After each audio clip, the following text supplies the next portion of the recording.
जोहार, नमस्कार। हम लोग झारखंड पॉलिटी को पूरा कर लिए, कंप्लीट कर लिए और आज हम लोग एक नया स्टार्ट करेंगे। झारखंड जीके का ही एक नया टॉपिक स्टार्ट करेंगे। झारखंड की कला एवं संस्कृति, आर्ट एंड कल्चर। ठीक है, हम लोग देखेंगे झारखंड की कला एवं संस्कृति, आर्ट एंड कल्चर आज से स्टार्ट करेंगे और एक एक करके इसमें आपका जनजातियों का सामान्य परिचय, मैंने पूरा जनजाति झारखंड के अंतर्गत जो जनजाति हैं वो सारे जनजाति के बारे में एक एक करके देखेंगे पहले। तो आज उसमें आज हम पहले जनजातियों के बारे में सामान्य परिचय, यानी कि जैसे यहाँ पे 33 जनजाति हैं तो ऐसा सभी के बारे में जो एक सामान्य इंट्रोडक्शन है जनजाति के बारे में, पहले आज वो देखेंगे। फिर कल से बारी बारी से एक एक जनजाति के बारे में देखेंगे। ठीक है, और इसी आर्ट एंड कल्चर में जनजाति खत्म हो जाएगा। उसके बाद हम लोग इसमें वाद्य यंत्र, संगीत, गीत, नृत्य, त्योहार, पर्व, मंदिर, मेला, पहनाव, रहन सहन, पहनाव ओढ़ाव, खान पान, ये सब चीज़ हम लोग देखेंगे आर्ट एंड कल्चर में। ठीक है, उसमें आज हम लोग देखेंगे जनजातियों का सामान्य परिचय। ठीक है, जनजाति सबसे पहले तो बता दें कि जो हम लोग बोलते हैं आदिवासी शब्द का जो हम लोग प्रयोग करते हैं वो भारत के संविधान में उस शब्द का जिक्र कहीं पे नहीं है। ठीक है, भारतीय संविधान में आदिवासी शब्द का जिक्र नहीं है। ठीक है, आदिवासी शब्द का जिक्र नहीं है। इसके बदले में संविधान में क्या लिखा है? अनुसूचित जनजाति, अनुसूचित जनजाति। ठीक है, भारतीय संविधान में आदिवासी शब्द का जिक्र नहीं है, उसके बदले में संविधान में अनुसूचित जनजाति यानी आदिवासी को अनुसूचित जनजाति, एसटी शेड्यूल्ड ट्राइब्स कहा जाता है। एसटी शेड्यूल्ड ट्राइब्स कहा जाता है, अनुसूचित जनजाति कहा जाता है। ठीक है, उसके बाद देखिए इनके बारे में अगर देखा जाए तो ये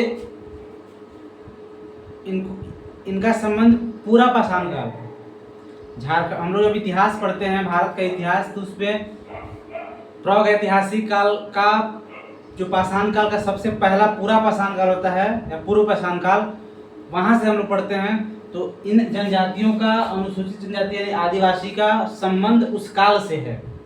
झारखंड में रहने वाले जो जनजाति हैं, आदिवासी समुदाय के लोग हैं, उनका संबंध पूरा पाषाण काल से है। ठीक है, यानी देख लीजिए बहुत पुराना इन लोगों का संबंध है। ठीक है, विभिन्न पौराणिक ग्रंथों में भी इनकी चर्चा मिलती है। इनका संबंध जो है पूरा पाषाण काल से है, पूरा पाषाण काल से। ठीक है, उसके शॉर्ट एक एक लाइन लिखेंगे, बोलेंगे सेंटेंस पूरा, लिखेंगे शॉर्ट, समझ जाइएगा।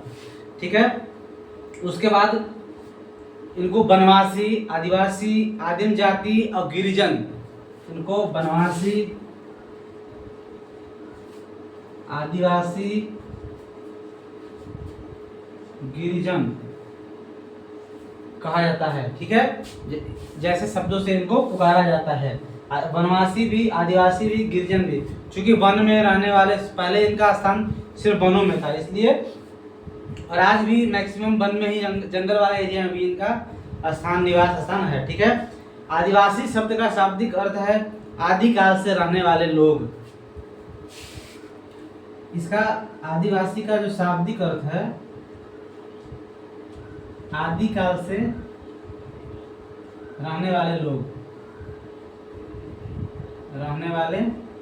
यानी ये पूरा पाषाण काल से इनका संबंध है। ठीक है, यानी बहुत पुराने समय से रहने वाले लोग, आदिकाल से रहने वाले लोगों के कारण इनको आदिवासी शब्द से पुकारा जाता है। ठीक है, उसके बाद देखिए कोई भी समुदाय को एसटी में अधिसूचित करना, एसटी का दर्जा देना, अधिसूचित करने का अधिकार राष्ट्रपति को होता है।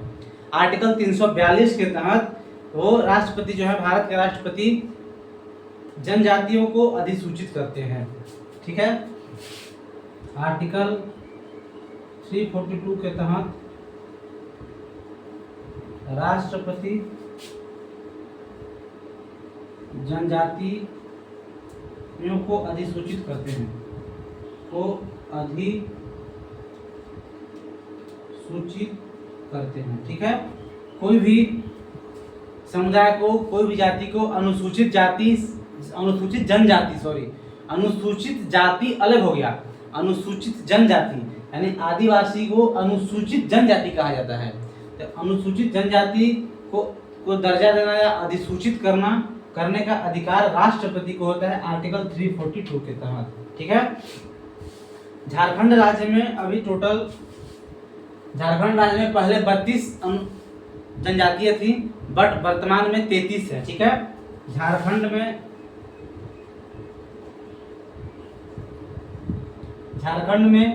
33 जनजातियां हैं, कुल 33 जनजातियां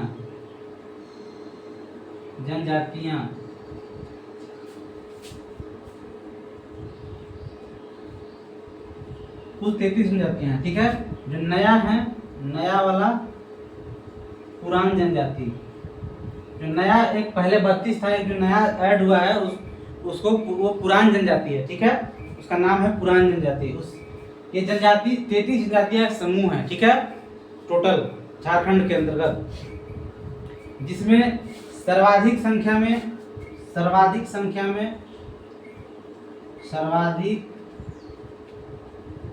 में संथाल, उरांव,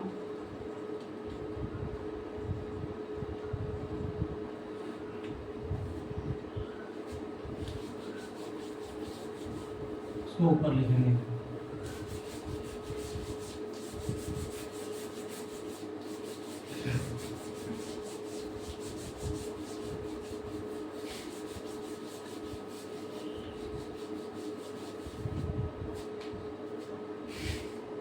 सर्वाधिक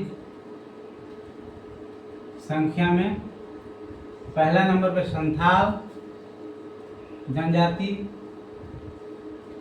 दूसरा उरांव जनजाति, तीसरा मुंडा जनजाति, चौथा हो जनजाति। ठीक है, हो जनजाति। पहला सर्वाधिक संख्या में देखा जाए तो पहले स्थान पे संथाल जनजाति, दूसरे स्थान पे उरांव जनजाति, तीसरे स्थान पे मुंडा जनजाति, चौथे स्थान पे हो जनजाति। इसके बाद भी आगे और सारे बहुत सारे जनजातियां हैं। ठीक है, टोटल 33 हैं। 33 में से 25 जनजाति जो हैं वो प्रमुख श्रेणी में आते हैं। 25 जनजातियां प्रमुख श्रेणी में आते हैं, प्रमुख श्रेणी में 25 जनजातियां प्रमुख श्रेणी में। 8 जनजातियां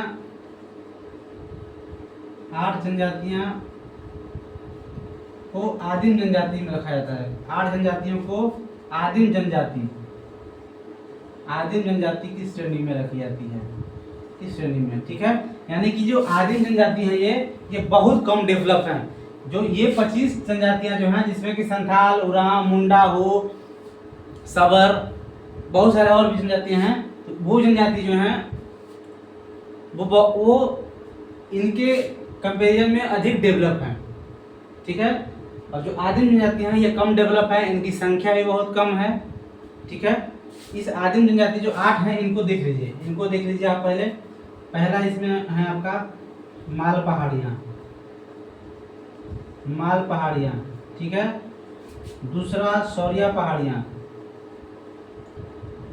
पहाड़ियाँ, तीसरा परहरिया। ठीक है, चौथा बिरहोर, पांचवा बिरजिया, छठा असुर, सातवां सबर। ठीक है, सातवां सबर और आठवां कोरवा। आप गढ़वा जिला का जो रंका वाला एरिया में जाइएगा तो उधर जो है ये कोरवा जनजाति है, वो कम डेवलप हैं, अभी भी बहुत पीछे हैं वो, इसलिए उनको आदिम जनजाति की श्रेणी में रखा गया है। माल पहाड़ियाँ, सौरिया पहाड़ियाँ संथाल तेलंगाना वाला एरिया में है, आपके संथाल जनजाति के साथ रहते हैं ये, ठीक है। बिरहोर, बिरजिया, असुर जो है ये भी गढ़वा पलामू लातेहार में इनका ज़्यादा मिलता है, पलामू लातेहार में ज़्यादा रहते हैं ये, गढ़वा में असुर, ठीक है। सबर, कुरवा, यानी कि माल पहाड़िया, सौरिया पहाड़िया, प्रहरिया, बिरहोर, बिरजिया, असुर, सबर, कुरवा, ये सब ये 8 जो है आदिम जनजाति हैं। इसके अलावा इनको छोड़कर 33 में से 8 हटा दीजिए तो 25 जो है वो प्रमुख श्रेणी की जनजातियां में आते हैं, ठीक है। ये आपसे पूछता है आदिम जनजाति के बारे में, निम्न में से कौन आदिम जनजाति की श्रेणी में आते हैं। उसमें भी अगर सबसे बड़ी आदिम जनजाति कहा जाए तो सबसे बड़ी संख्या में माल पहाड़ियां हैं। आदिम जनजाति में सबसे बड़ी संख्या में माल पहाड़ियां आती है, ठीक है। उसके बाद देखिए ये जो जनजातियां हैं इनकी अर्थव्यवस्था है कृषि पूर्वकालीन है। इनका जीवन यापन आखेट, शिकार, झूम कृषि पर आधारित है। झूम कृषि मतलब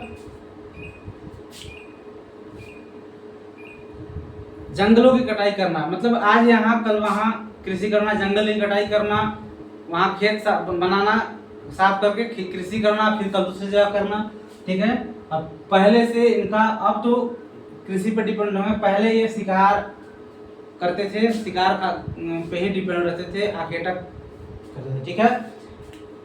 उसके बाद देखिए अब आप इनके बारे में देखिए, प्रजाति के बारे में, ठीक है। जब आप जनजाति पढ़िएगा तो कोई जनजाति को देखिएगा कि प्रोटो-ऑस्ट्राइड प्रजाति से हैं, किसी को देखिएगा कि जब आप अलग अलग जनजाति पढ़िएगा तो कोई जनजाति के बारे में देखिएगा कि ये जनजाति प्रोटो-ऑस्ट्राइड प्रजाति से संबंधित है, किसी के बारे में देखिएगा कि द्रविड़ प्रजाति से संबंधित है। तो आपको हम बता दे रहे हैं, देखिए झारखंड में जनजातियों की दो प्रजातियों में बांटा गया है, ठीक है, बांटा गया है। पहला प्रोटो-ऑस्ट्राइड प्रजाति और दूसरा द्रविड़ प्रजाति, पहला हो गया आपका प्रोटो-ऑस्ट्राइड प्रजाति, ठीक है। ये जनजातियों को 2 प्रजातियों में बांटा गया है। आप देखिए खरवार, गोंड, खरवार जनजाति, गोंड जनजाति, खरवार जनजाति, गोंड जनजाति, खोंड जनजाति। पहले उरांव जनजाति को भी द्रविड़ प्रजाति में रखा गया था। आप मैक्सिमम बुक में देखिएगा उरांव जनजाति को द्रविड़ प्रजाति में ही रखा गया है, लेकिन अभी हाल में 1-2 जब एग्जाम हुआ तो उसमें जब पूछा था तो उसके बाद जो ऑफिशियल आंसर आया था उसमें द्रविड़ को भी प्रोटो-ऑस्ट्राइड प्रजाति में ही रखा गया है, ये इसी को माना गया है, ठीक है। यानी इनको छोड़कर बाद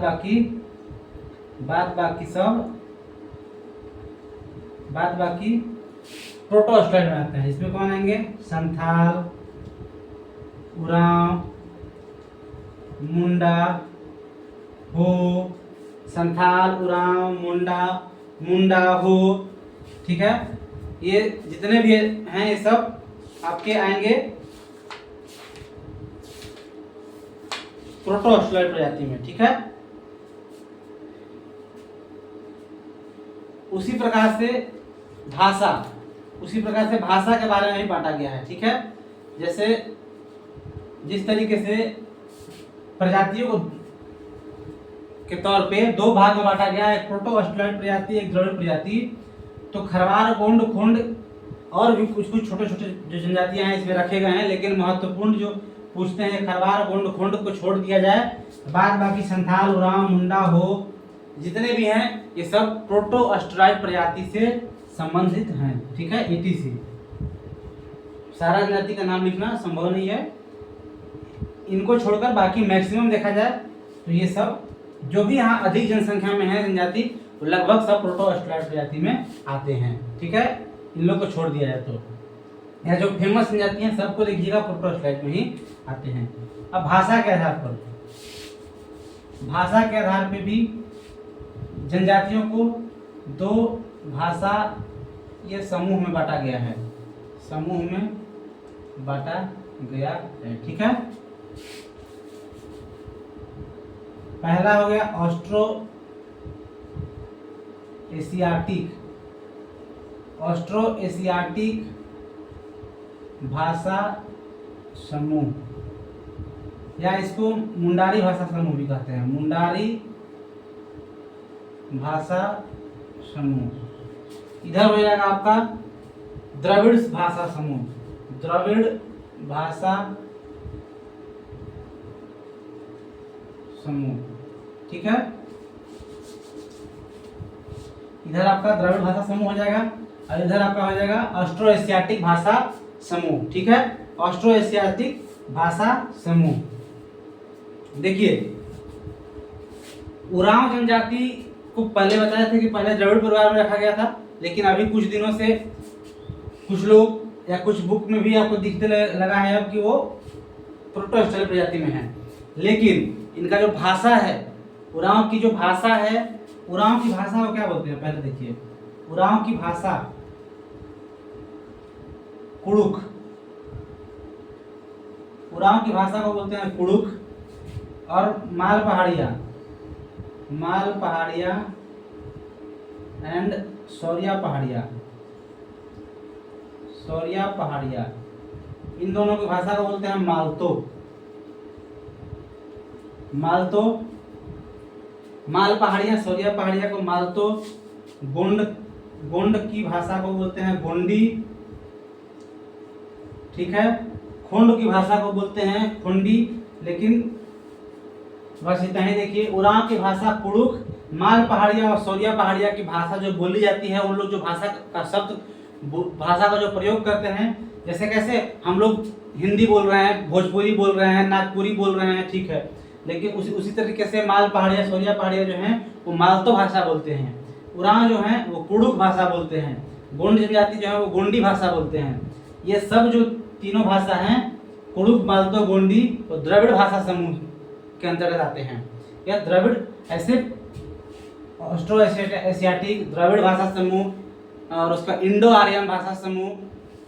ठीक है, ये तीन चार समूह होते हैं। लेकिन जो हम लोग सिर्फ जनजाति के बारे में पढ़ रहे हैं, यहाँ हम लोग सिर्फ जनजाति के बारे में, गैर जनजाति के बारे में नहीं पढ़ रहे हैं।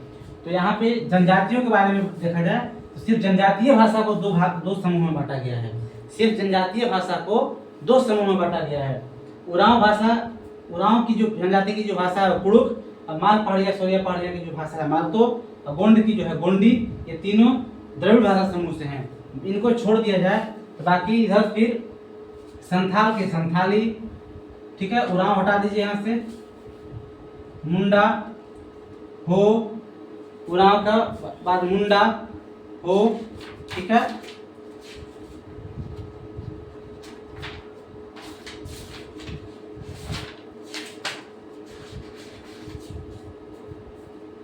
संथाली, मुंडारी, हो, खड़िया, असुरी, बिरहोरी, मुंडारी, मुंडारी, हो, खड़िया, असुरी,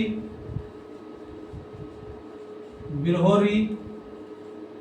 ठीक है, ईटीसी। ये सब मतलब कुड़ुक, मालतो और गोंडी को छोड़कर बाद बाकी सब संथाली, मुंडारी, खड़िया, हो, असुरी, बिरहोरी।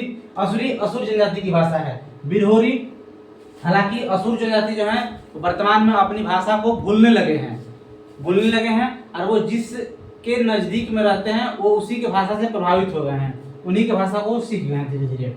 यानी संथाल की संथाली, मुंडा की मुंडारी, खड़िया की खड़िया, हो जनजाति की भाषा को हो बोलते हैं, असुर की असुरी, और बिरहोर जनजाति की भाषा को बिरहोरी, और ईटीसी। यानी उन तीनों को छोड़कर बाद बाकी जितने भी हैं ऑस्ट्रो एशियाटिक भाषा समूह से या मुंडारी भाषा समूह से संबंधित हैं। ठीक है, और ये द्रविड़ भाषा समूह से संबंधित हैं। और ऐसे लोग, झारखंड में रहने वाले ऐसे लोग जो जनजाति नहीं है, ठीक है, चूंकि झारखंड में सिर्फ जनजाति ही नहीं है, उसके अलावा भी हैं झारखंड में गैर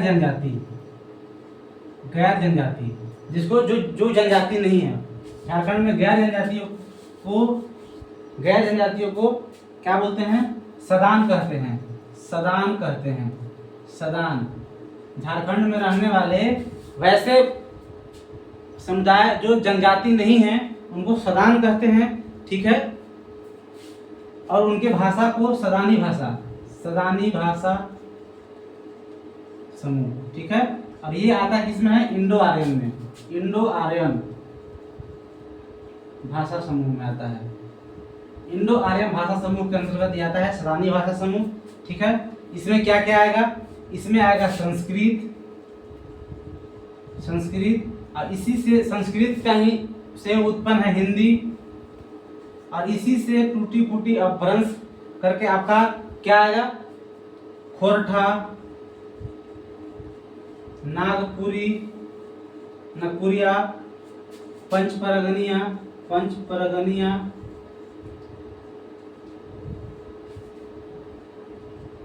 कुरमाली, यानी कि सदानी भाषा समूह, जो इंडो आर्यन भाषा समूह, जैसे ऑस्ट्रो एशियाटिक भाषा समूह, द्रविड़ भाषा समूह, जो ये जनजातियों को भाषा को बांटते हैं, और जो गैर जनजातीय भाषा हैं वो इंडो आर्यन समूह से हैं, या उन्हीं के अंतर्गत सदानी भाषा आते हैं।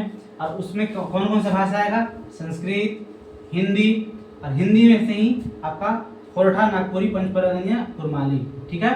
तो संस्कृत और हिंदी को हटा दीजिए इसको, क्योंकि जो संस्कृत जो है वो सदानी नहीं, इंडो आर्यन भाषा है। पूरे संस्कृत क्या है? संस्कृत जो है वो इंडो आर्यन भाषा समूह का, ये हर जगह बोला जाता है संस्कृत, ठीक है। और हिंदी, ये जो खोरठा, नागपुरिया, पंचपरगनिया, कुरमाली है, वो देखा जाता है अधिकतर वो आपके झारखंड के गैर जनजातियों के द्वारा ये भाषा बोली जाती है। खोरठा, नागपुरी, पंचपरगनिया, कुरमाली, ठीक है। इनको सदान भाषा कहा जाता है। ये गैर जनजाति, ऐसा नहीं है, इन भाषा का प्रयोग आदिवासी लोग भी करते हैं, जनजाति लोग भी करते हैं। कुछ भाषा, जैसे मान के चलिए कि एक गांव है, वहाँ पे 500 जनजाति हैं और 2 लोग गैर जनजाति हैं, तो ये गैर जनजाति जो है इनकी भाषा को समझ जाएंगे, सीख जाएंगे। उसी प्रकार से जहाँ ये भाषा बोली जाती है गैर जनजातियों के द्वारा, वहाँ कुछ आदिवासी लोग भी रह रहे हैं, कुछ जनजाति भी रह रहे हैं, तो वो भी इस भाषा का प्रयोग करते हैं, ठीक है। लेकिन इस भाषा को जो दर्जा है वो गैर जनजाति यानी सदान भाषा समूह में दिया गया है, ठीक है। उसके